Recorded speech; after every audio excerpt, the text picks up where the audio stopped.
Good evening, everyone. It is day 31 of the 40-day fast, and today's topic is the wisdom of stillness. In this season of fasting, I'm learning that stillness is not inactivity, it's actually alignment. So when you become still, strategy actually finds you. You don't have to go around chasing it. And distractions fall away, assignments become a lot more clearer. All of those phone calls and replies that you've been waiting for eagerly by email, by a phone call, they just come your way.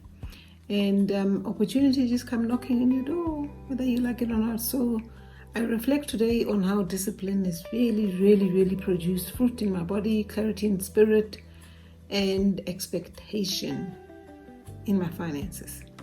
Physical health is now a lifestyle. Spiritual alignment is now my foundation. And I believe God for financial breakthrough. Stillness has sharpened my hearing. Just hearing those things that are often dwarfed or silenced by the noise that we always surround ourselves with. So if you are walking this journey with me, know this. Your consistency is speaking, your sacrifice is working, and your harvest is approaching. So we got to finish strong. The scripture for today is Isaiah 32:17.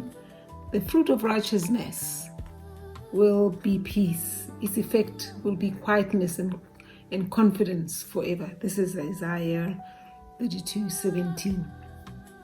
Yeah, very exciting, if I may say. I've got additional scriptures here for day 31. The fruit of that righteous will be peace. Its effect will be quietness and confidence forever, as well as Psalm 46 verse 10.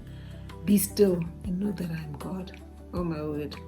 I do not know how to begin to tell you the clarity and what one would really call miracles, just really revolving and happening around you. So I'm very excited for 2026. Highly expectant.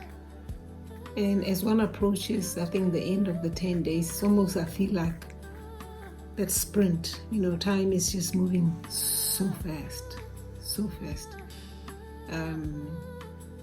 And just thinking to myself that the physical achievements, done deal. Autophagy, cancer gone. So very highly expectant about other areas in my life that I'm hoping for breakthroughs for. Health for my family, financial breakthrough. I'm confident that's going to happen. Exceptional relationships, and I do stick to my prayer that I always align with asking God for the wisdom to serve His people. That was King Solomon's prayer. I swear by it. When you serve people, you'll be alright. So, yeah, that is my feedback for today, everybody. So just a reminder, I started my journey in 2023 and wrote the book Revitalized that I really urge for you to look out for it on Amazon. I'll put the link in the comments. I talk about how I did it, utilizing fasting as well as a ketogenic diet. Don't you like the chiseled chin? I like it. I hope it stays after the fast.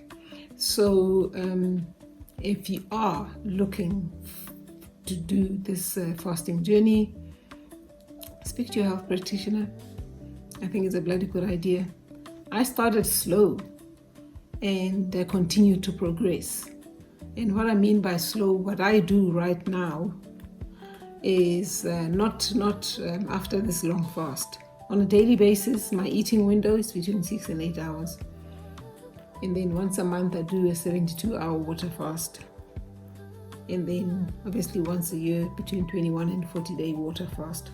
And what does water fast mean? You take your electrolytes and your supplements, your salt tablets, stay the course. It's just amazing, and I really think what gives one the energy is probably the spiritual aspect of it that I'm really enjoying. Just seeing breakthroughs in your life. It's just absolutely amazing. So I really encourage people to do it. Why did I embark on this health thing? My mother died at 57 from breast cancer.